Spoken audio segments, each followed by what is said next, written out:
Hey there, drone fans. I'm back with another top 5 questions clip because the response to last weekend's clip was overwhelming. A lot of people had questions they needed answered. They've sent them in. I've compiled all the questions that have come in this week, and I've picked a couple of cool ones from weeks past that I didn't get a chance to get to last week. So I'll start off with probably the most common question we get on a regular basis, both on the channel, through email, and through phone calls. What's the biggest mistake a pilot can make when they're flying their drone? And that's kind of an easy question, but there really are two answers to that. The first one is overconfidence. If you're flying for any length of time, you get pretty comfortable putting a drone up in the air, and you can get excited when you get to a new location like this lake behind me.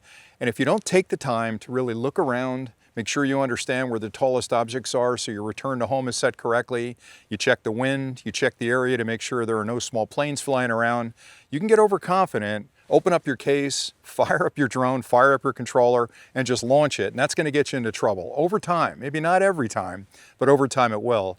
And the second is sort of related. It's hubris, where you've been flying a while and you feel very confident as a pilot, and maybe friends are along and they've asked you to do something like, see if you can get close to that water tower over there.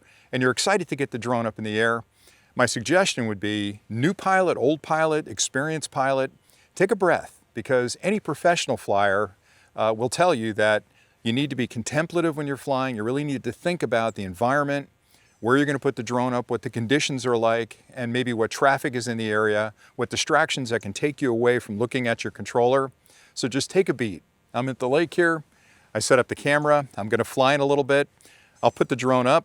I'll let it hover for a bit to understand what the wind conditions are. I'll send it up to 100 feet to see if the wind up there is a lot more violent. And then I'll ease my way out over the lake and I'll get the shots that I need to get. But that overconfidence really can put you in a lot of dangerous places. So just take your time and have a lot of fun out there. Don't sweat it. All right, the next question was, and this is a controversial one, but there's an easy answer to it. Can I fly my drone over private property? A lot of people feel like if you fly your drone over somebody's backyard, they have a right to take action. They're going to be upset that you're flying over their backyard. And the honest truth is, even though you own the property, you don't own the air rights above your property. Now, I know it's controversial because some people say there was a case that was settled years ago with a farmer because the Air Force was flying near his chicken ranch and they set a height of, I think it was 97 feet, where the planes couldn't come below 97 feet over this guy's property. But that was a unique case. It was a one-off. It doesn't stand as law. So the honest answer to that question is you can fly over anybody's backyard, any property, anywhere. But my caution would be, and I did an entire clip on this, is don't hover. So if you're going to head to a lake like behind me and you've got to fly over your neighbor's yard, fly over the yard. Get over that yard quickly so you can get to the destination you want to film. The minute you start hovering, that's when it turns into a creepy situation. And I feel the same way. So we've got kids in my neighborhood that fly drones all the time. They're flying over my yard. They're heading for the park. When they hover over that backyard, I got to wonder, what are you doing up there? What are you looking for? Are you looking at me? You're looking at the pool? You're looking at my backyard? Like, just keep moving. That's all I'm asking. So the answer is you can fly over private property, no issues whatsoever. Now, some states and some counties have laws about peeping, right? So if you do hover for a period of time, that's kind of a violation of property privacy. So you don't want to hover. So my suggestion would be, if you do have to fly over private property, keep it high, keep it over 200 feet. Nobody's even going to notice it's up there, and just keep it moving. Don't hover, don't stop. All right, the third question is, can I still fly my DJI drone in the United States with the ban that's in effect? Now, I could spend 2 hours on this, and I've done 6 clips already talking about the lunacy of this ban from both the FCC and the Border Protection people. A lot of controversy out there about DJI spying for China, and boy, oh boy, those guys are going to keep track of what's going on. It's all nonsense, and I've said in those clips, and I've got data behind it, it's based on nothing more than exclusionary practices where there are some American drone companies that want to build a drone, they want to own the market, and DJI competes at a very competitive level with a very, very good drone at a reasonable price. And they've tried to eliminate the competition. So it's entirely based on political protectionism for those American companies, which ironically don't even make a consumer drone. So they're eliminating a company in the consumer market that isn't in the military market so they can build military drones, and they have no intention of filling that void for the consumer drones. Okay, so that's the short answer. But the answer to the question is you can absolutely fly your DJI drones, because the FCC ban that went into place doesn't affect older drones that have already been approved, because every drone uses some type of radio frequency transmission between the controller and the drone, and that has to be approved by the FAA, the FCC. So every time DJI releases a new drone, before it hits the market, they submit a testing schema to the FCC that shows what that transmission technology looks like, what kind of sideband issues they've got, what kind of bleed they've got between the different channels, what kind of power the transmitter has, all the things that the FCC cares about. And then they look at that and say, yeah, okay, it's within the bounds of what we consider to be reasonable. Go ahead and build your product, bring it into the States. That's all stopped. So the FCC can now say, we're not going to look at any more applications in DJI. So whatever we approved up till now, continue to fly, but anything new, no sir, can't do it.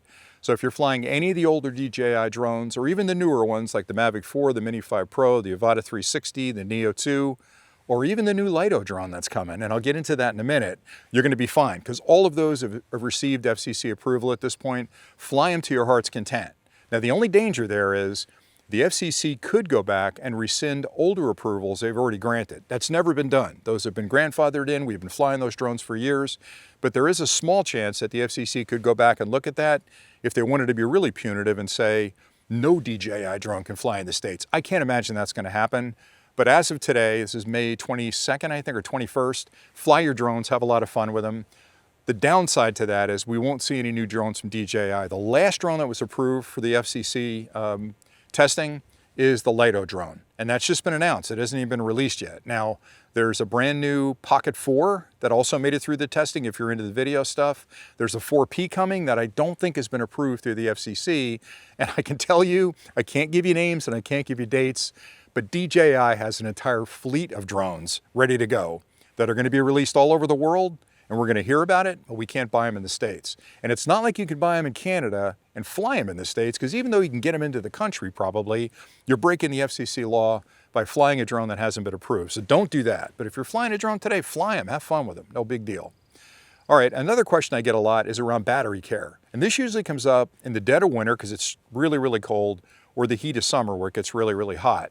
Lithium iron phosphate batteries, or LiPo, lithium polymer batteries, are extremely sensitive to hot and cold, and they don't like it. So the most dangerous thing you can do is charge a battery when it's really hot, or charge a battery when it's really cold.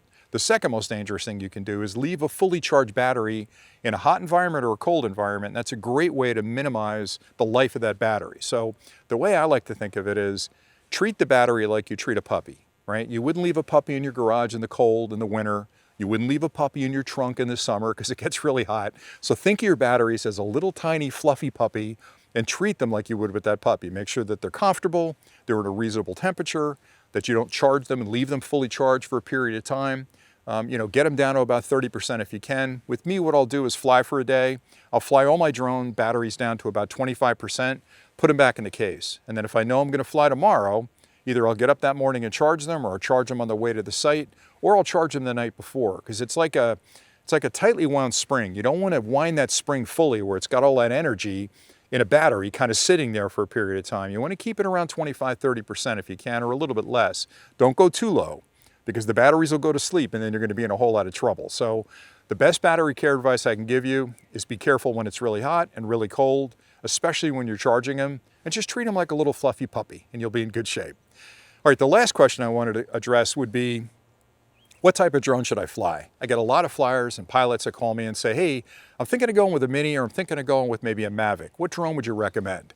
And it really depends on what you're doing. And the honest truth is, when the Mini series first came out from DJI and other companies, they really weren't that feature rich. They were very basic in the way they flew and the kind of conditions they could handle, the kind of wind they could put up with, but they've gotten so much better. So when I'm flying that Mini 5 Pro, it's like I'm flying a bigger drone, just in a smaller case. And why would I want a smaller drone? Well, they make less noise, they're less obvious when you're flying, they're easier to pack in my suitcase when I'm going on vacation, and if I can record 4K footage at 60 frames per second, and I can fly for 15 kilometers away, and I can fly for 30 plus minutes, I'm taking the Mini with me every time. Well, when would I fly my Mavics? Well, if I'm doing any kind of commercial work, or if I'm flying at the shore or any area that's got really heavy winds, I definitely want a little bigger drone, because the mass of that drone up in the air is more resistant to impacts from the wind. So when the wind's blowing really hard, those bigger drones, because they have bigger motors and they've got bigger ESCs and control circuitry, can handle that wind a lot better than smaller drones can. So I fly both, but I'll be honest, if I were looking at my bigger drones, you know, the Phantom 4s or even the Inspire drone, that's probably 20%, 30% of the flights that I do, especially commercial. I'll do a lot more with it there. But when I'm out flying for fun, it's the Mini 5 Pro, the Mini 4 Pro, the Mini 4K, all those smaller drones, the Neo 2, the 360. Those are the drones that I have with me because they're small, they're easy to take along. Then the other consideration is everything with the bigger drones like the Mavic is bigger. The batteries are bigger, they take longer to charge. The drone is bigger. You know, everything about it is just a lot more work to bring those bigger drones along. And honestly, I think when the Mini 3 hit, certainly when the Mini 4 hit, and the Mini 5 especially, I think the Minis are on par with what the bigger drones will do as far as image capture, flight characteristics, control, features. I mean, that Mini 5 Pro, I can't say enough nice things about it because boy, DJI nailed it there. I can't even imagine what the next Mini will look like because all the features I want are in the Mini 5 Pro. It's got APAS, it's got 360-degree crash avoidance, 4K, you know, 60 frames a second. It's got 360-degree or 180-degree rotation on the camera. It can do all kinds of stunts in the air. I mean, it is the perfect drone if you're looking for a new drone. And there are others that are good too. But for me, I would say 80% of the flights I do are on a mini drone, 20% are on larger drones, or if I'm doing commercial work, it's probably gonna be a larger drone. So that was the last question I had, and I've got a bunch more I'm gonna get to.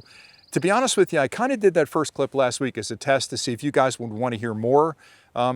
Again, the response was overwhelming. Everybody that sent a comment or talked to me about it said, we love it, go do more of those, and here are a few questions you can ask in the next couple of clips. So I'm gonna try doing one of these a week. It's the summertime, and honestly, I'm out flying an awful lot, so I may not do one a week, but I'll try to get as many as I can up each month.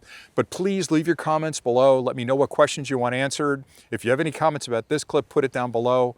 And if you haven't subscribed to the channel, what are you waiting for? This is a great place to be. If you're flying a drone or you're curious about technology, hit that subscribe button down there and join the Drone Valley family because this is going to be a wild summer of not only drones, but a whole lot of other cool technology that I've been exploring and playing with over the last couple of months that you're going to want to hear about. Plus, we've got a lot of Gadget Hero products we're going to be talking about as well. I'll be talking about one of those next week, and I think you're going to really like it. So that's it for today. Thank you so much for all the subscriptions and all the people supporting the channel. We just love doing this. I have a great time doing it, and I hope you're enjoying it as well. But most importantly, I hope you're getting a lot of airtime this summer because this is the season. Nothing more fun than flying a drone. So get out there and fly those drones. Anyway, that's it for today. Thanks again for watching. And until next time, as always, happy flying.